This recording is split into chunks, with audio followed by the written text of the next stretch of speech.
అందరికీ నమస్కారం అండి. గాయత్రిక హోమ్కి స్వాగతం. నేను మీ గాయత్రి. ఈరోజు వీడియోలో వారాహి నవరాత్రుల పూజ తేలికగా ఇంట్లో ఎలా చేసుకోవాలి అనేది ఈరోజు వీడియోలో మీతో షేర్ చేసుకోబోతున్నాను. అయితే మీకున్నటువంటి సందేహాలు కూడా ఈరోజు వీడియోలో తెలియజేస్తానండి. వీడియోని ఎక్కడ స్కిప్ చేయకుండా చూడండి, అలా అయితేనే మీకు డీటెయిల్గా అర్థమవుతుంది. 2024 సంవత్సరంలో జూలై 6 నుండి 15వ తారీఖు వరకు వారాహి అమ్మవారి యొక్క నవరాత్రులు రానున్నాయండి. వారాహి అమ్మవారు చాలా గొప్ప శక్తివంతురాలు. అందరికీ కూడా ఈ పూజ చేసుకోవాలి అనే కోరిక ఉంటుంది. కానీ తమ సందేహాల వల్ల పూజ అనేది చేసుకోవచ్చా లేదా అనే సందిగ్ధంలో ఉంటారు. అలాగే మన ఫ్యామిలీలో జాబ్స్ చేసేవాళ్ళు ఉంటారు. అలాగే ఈ వారాహి అమ్మవారి యొక్క ఫోటో లేకపోతే ఎలా అనుకునేవారు ఉంటారు. అలాగే అఖండ దీపం పెట్టుకోకుండా పూజ చేసుకోవచ్చా అనే సందిగ్ధంలో ఉండేవాళ్ళు ఉంటారు. ఇలా రకరకాల సందేహాలు ఉంటాయి. ఇలాంటివి ఏమీ లేకుండా చాలా సులభమైన పద్ధతిలో ఎవరైనా చేసుకోదగినగా ఉండే వారాహి నవరాత్రుల పూజ చాలా తేలికగా ఇంట్లో ఎలా చేసుకోవాలి అనేది మీతో షేర్ చేసుకోబోతున్నాను.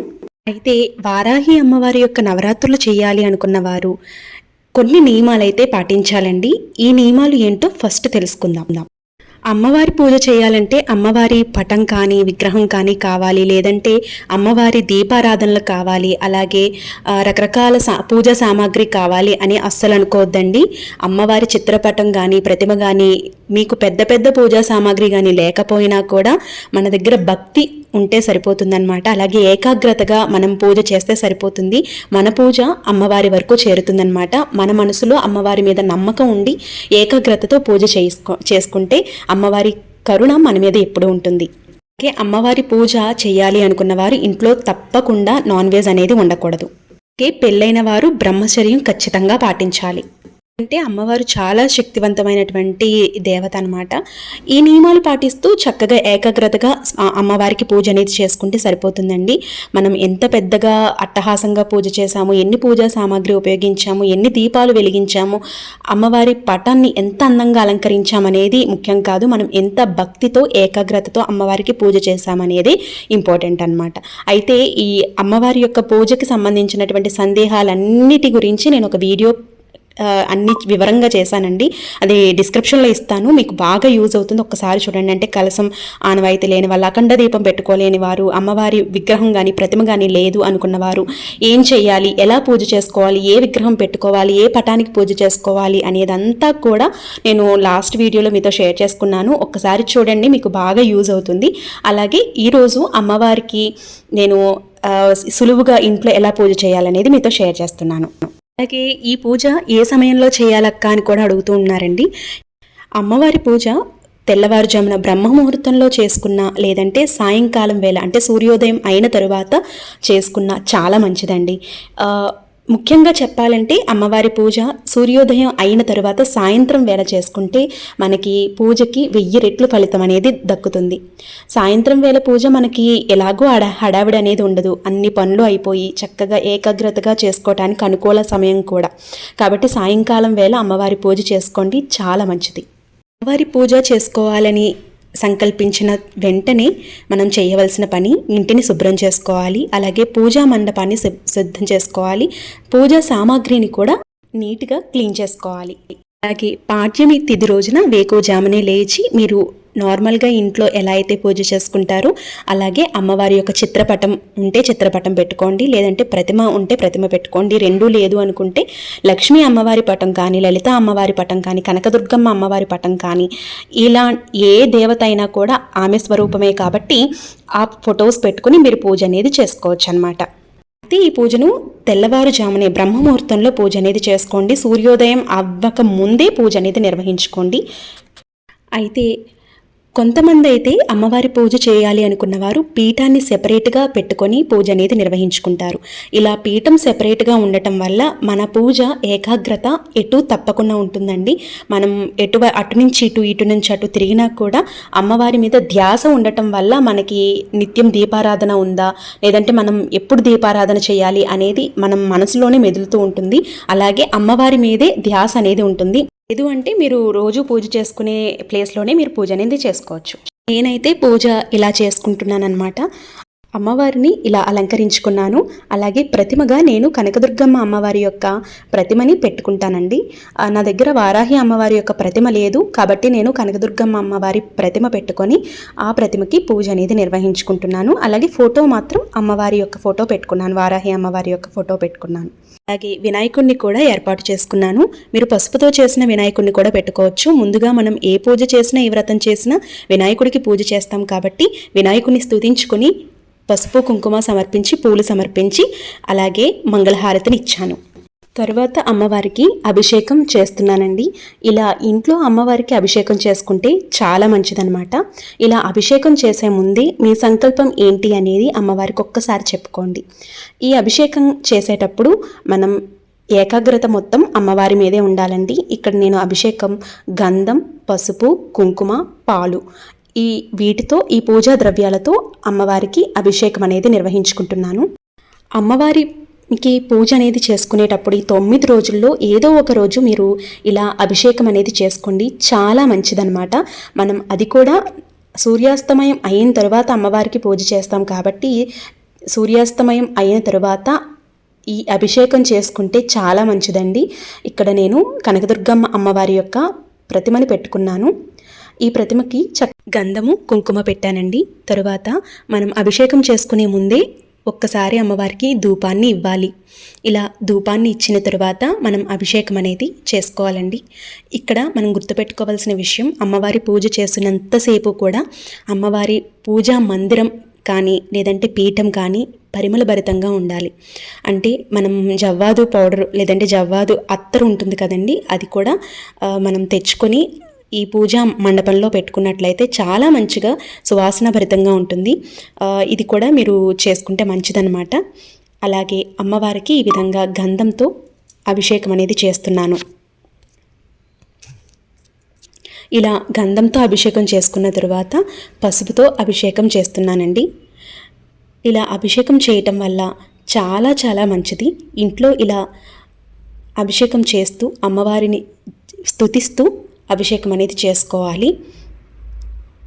ఓం వారాహీదేవి అయి నమః అనుకుంటూ ఈ అభిషేకం చేస్తే సరిపోతుంది.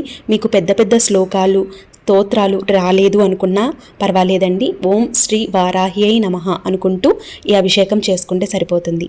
అలాగే అమ్మవారికి అష్టోత్తరాన్ని కూడా చదువుకోవాలి. అమ్మవారికి సెపరేట్గా అష్టోత్తరం ఉందండి, నేను డిస్క్రిప్షన్లో ఇవ్వడానికి ప్రయత్నిస్తాను, ఒకసారి చూడండి, మీకు చాలా వరకు కూడా యూజ్ అవుతుంది.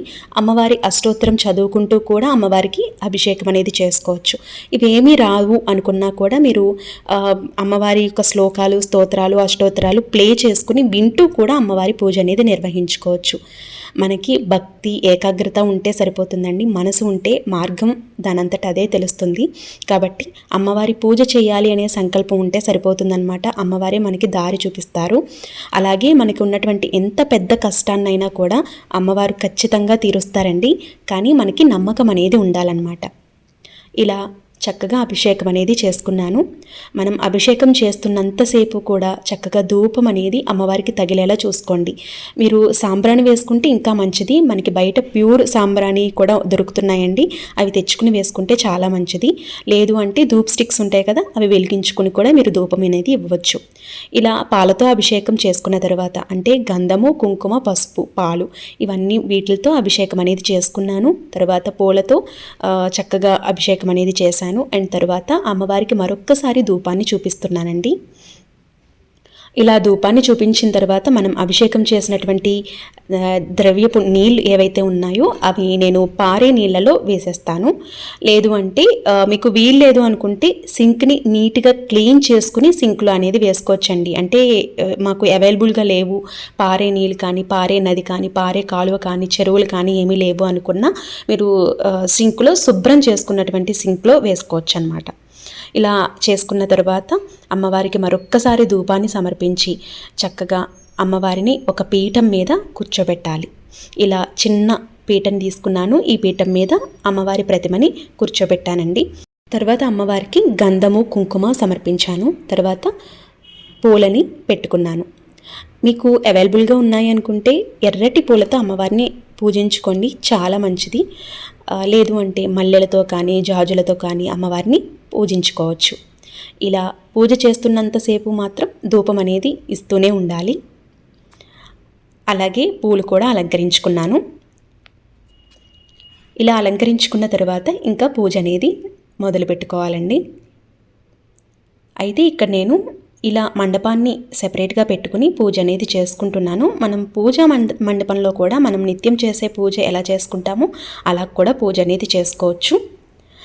అయితే అభిషేకం చేయలేమక్క, నార్మల్గా పూజ చేయొచ్చా అని కూడా అడుగుతూ ఉంటారు. అభిషేకం చేయకపోయినా పర్వాలేదండి. అమ్మవారికి చక్కగా అష్టోత్తరాన్ని చదువుకుని పూజ చేసుకోవచ్చు. లేదు అంటే ఓం శ్రీ వారాహ్యై నమః అనుకుంటూ అమ్మవారికి ఇష్టమైనటువంటి పూజా ద్రవ్యాలు ఉంటాయి కదండి, అంటే పసుపు కుంకుమ, లేదంటే గోమతి చక్రాలు కానివ్వండి, గవ్వలు కానివ్వండి, చిట్టి గాజులు కానివ్వండి, వీటితో కూడా అమ్మవారికి పూజ అనేది చేసుకోవచ్చు. ఈ విధంగా చక్కగా నమస్కరించుకున్న తర్వాత అమ్మవారికి దీపారాధన అనేది చేసుకున్నాను. అయితే ఇక్కడ ఎరుపు రంగు ఒత్తులతో దీపారాధన చాలా శ్రేయస్కరం అన్నమాట. కాబట్టి ఎరుపు రంగు దీపారాధన ఒత్తులతో దీపారాధన అనేది చేశాను. అలాగే ఎరుపు రంగు అక్షింతలతో అమ్మవారిని పూజించిన చాలా మంచిదండి. ఇలా దీపపు వెలుగుల్లో అమ్మవారి ముఖం చాలా అందంగా వెలిగిపోతూ ఉందన్నమాట. అలాగే మంగళహారతిని కూడా చూపించాను. అలాగే ధూపాన్ని కూడా మరొక్కసారి చూపిస్తున్నాను. ఇలా ధూపం ఇవ్వటం వల్ల అమ్మవారి పూజ మనకి ఎంతో పరిమళభరితంగా ఉండటంతో పాటు అమ్మవారే అక్కడ కూర్చున్నారా అన్నట్టు ఉంటుందండి. కాబట్టి మీరు సాంబ్రాణి ఉంటే సాంబ్రాణి అనేది వేసుకోవచ్చు.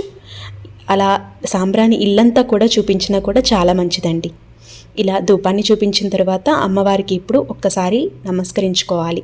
మన సంకల్పం ఏదైతే ఉందో, మనకి ఎలాంటి కష్టం ఏదైతే ఉందో ఆ కష్టాన్ని అమ్మవారికి ఒక్కసారి చెప్పుకొని తర్వాత అమ్మవారికి అష్టోత్తరాన్ని చదువుకోవాలండి. ఇక్కడ నేను మల్లెలతో అమ్మవారికి అష్టోత్తరాన్ని చదువుకుంటూ పూజ అనేది నిర్వహించుకుంటున్నాను. ఇక్కడ అమ్మవారికి ఇష్టమైనటువంటి పూజా ద్రవ్యాలతో మీరు పూజ అనేది చేసుకోవచ్చు. అంటే కుంకుమతో కానీ పసుపుతో కానీ వీటితోనే పూజ చేయాలని నియమం ఏమీ లేదండి. మీ శక్తి కొలది, మీ ఇష్టం కొలది మీరు చేసుకోదగినట్లుగా మీరు పూజ అనేది చేసుకోండి. ఇవేమీ లేవక్క, మేము జస్ట్ దీపారాధనే చేసుకోగలుగుతాము అనుకున్నా కూడా పర్వాలేదండి. అమ్మవారికి ఏకాగ్రత భక్తి ఉంటే సరిపోతుందన్నమాట. మీరు దీపారాధన చేసి అమ్మవారిని కొలిచినా కూడా మన పూజ అమ్మవారి వరకు చేరుతుంది. ఎలాంటి సందేహాలు పెట్టుకోకుండా అమ్మవారికి పూజ అనేది నిర్వహించుకోండి. ఈ విధంగా పూజ అనేది చేసుకున్నాను. అమ్మవారికి నైవేద్యంగా రకరకాలుగా సమర్పించవలసిన అవసరం ఏమీ లేదండి. మీ శక్తి కొలది చిన్న బెల్లం ముక్కను పెట్టినా కూడా పర్వాలేదు, లేదంటే పళ్ళు, లేదంటే పాలు, లేదంటే పులిహోర, దద్దోజనం ఇవేమైనా చేసైనా అమ్మవారికి నివేదించవచ్చు. నేను ఇక్కడ పళ్ళని నైవేద్యంగా పెట్టాను. అలాగే ఒక్కసారి నమస్కరించుకుంటున్నాను మరొక్కసారి. ఇలా పూజ అంతా కూడా కంప్లీట్ చేసుకున్న తర్వాత అమ్మవారికి హారతిని అయితే ఇవ్వాలండి. ఇలా హారతిని పచ్చ కర్పూర హారతిని ఇస్తే మంచిది. ఇలా కర్పూర హారతిని ఇచ్చాను. ఈ విధంగా చాలా సింపుల్గా అమ్మవారి పూజ ఇంట్లో ఇలా చేసుకోవచ్చండి. ఎలాంటి ఆడంబరాలు అట్టహాసాలు లేకుండా చక్కగా పూజని నిర్వహించుకోవచ్చు. ఈ వీడియో మీకు నచ్చిందని అనుకుంటున్నాను. నచ్చినట్లయితే లైక్ చేయండి, మీ ఫ్రెండ్స్ అండ్ ఫ్యామిలీ మెంబర్స్కి తప్పకుండా షేర్ చేయండి. అలాగే మన ఛానల్ని సబ్స్క్రైబ్ చేసుకోండి. రేపటి ఒక మంచి వీడియోతో మళ్ళీ కలుద్దాం. అప్పటి వరకు నమస్తే, మీ గాయత్రక్క.